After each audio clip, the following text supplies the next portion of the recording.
Halo, selamat datang di channel kami. Hari ini, kita akan membahas strategi dan perkembangan industri di Indonesia, serta menganalisis bagaimana negara ini beradaptasi dengan tantangan dan peluang di era modern. Indonesia, sebagai salah satu negara dengan ekonomi terbesar di Asia Tenggara, memiliki potensi industri yang sangat besar. Dalam beberapa tahun terakhir, pemerintah telah mengimplementasikan berbagai strategi untuk meningkatkan daya saing industri dan menarik investasi.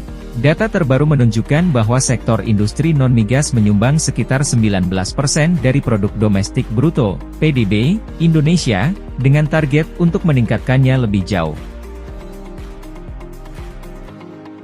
Salah satu strategi utama yang diterapkan adalah pembangunan infrastruktur. Pemerintah telah berinvestasi besar-besaran dalam proyek-proyek seperti jalan tol, pelabuhan, dan bandara.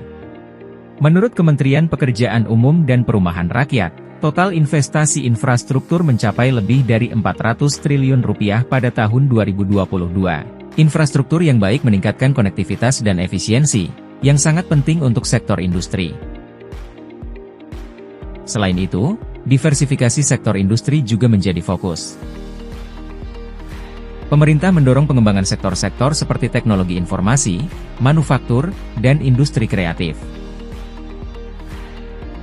Misalnya, sektor teknologi informasi dan komunikasi tumbuh pesat, dengan kontribusi terhadap PDB yang mencapai 10% pada tahun 2023. Inovasi menjadi kunci dalam strategi industri Indonesia.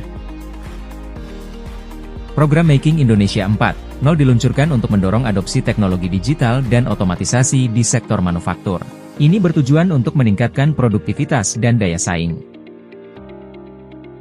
Data menunjukkan bahwa perusahaan yang mengadopsi teknologi 4.0 dapat meningkatkan efisiensi produksi hingga 30%. Inovasi menjadi kunci dalam strategi industri Indonesia. Pemerintah telah meningkatkan investasi dalam riset dan pengembangan, R&D, untuk mendorong inovasi. Data dari Kementerian Riset dan Teknologi menunjukkan bahwa anggaran R&D meningkat 15% pada tahun 2023. Sektor-sektor seperti farmasi dan teknologi juga mendapat perhatian khusus, dengan harapan untuk mengurangi ketergantungan pada impor. Dalam konteks ini, kolaborasi antara universitas, lembaga penelitian, dan industri sangat penting untuk menciptakan inovasi yang relevan dengan kebutuhan pasar. Namun, ada beberapa tantangan yang perlu dihadapi. Salah satunya adalah keterbatasan sumber daya manusia yang terampil. Menurut laporan World Economic Forum, Indonesia masih perlu meningkatkan kualitas pendidikan dan pelatihan vokasional untuk memenuhi kebutuhan industri. Ketidakpastian global, seperti fluktuasi harga komoditas dan dampak pandemi, juga mempengaruhi pertumbuhan industri. Selain itu, regulasi yang kompleks dan sering berubah juga menjadi hambatan. Banyak pengusaha mengeluhkan birokrasi yang lambat dan tidak transparan. Menurut laporan World Bank, Indonesia berada di peringkat 73 dalam Ease of Doing Business. Ini menunjukkan bahwa banyak yang harus dilakukan untuk menciptakan lingkungan bisnis yang lebih kondusif. Tantangan lain yang perlu diperhatikan adalah isu lingkungan. Pembangunan industri seringkali mengabaikan aspek keberlanjutan. Dengan meningkatnya kesadaran global akan perubahan iklim, Indonesia perlu memastikan bahwa pertumbuhan industri tidak merusak lingkungan. Ini termasuk penggunaan sumber daya alam yang bijaksana dan pengelolaan limbah yang baik.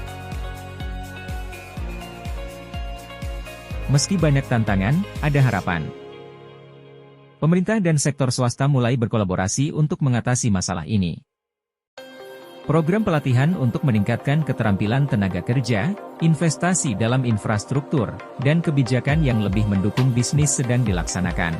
Dengan pendekatan yang tepat, Indonesia dapat mengatasi tantangan ini dan memanfaatkan peluang yang ada. Terima kasih telah menyaksikan video ini. Tantangan dalam penerapan strategi dan perkembangan industri di Indonesia memang signifikan, tetapi dengan upaya bersama, kita dapat mencapai kemajuan.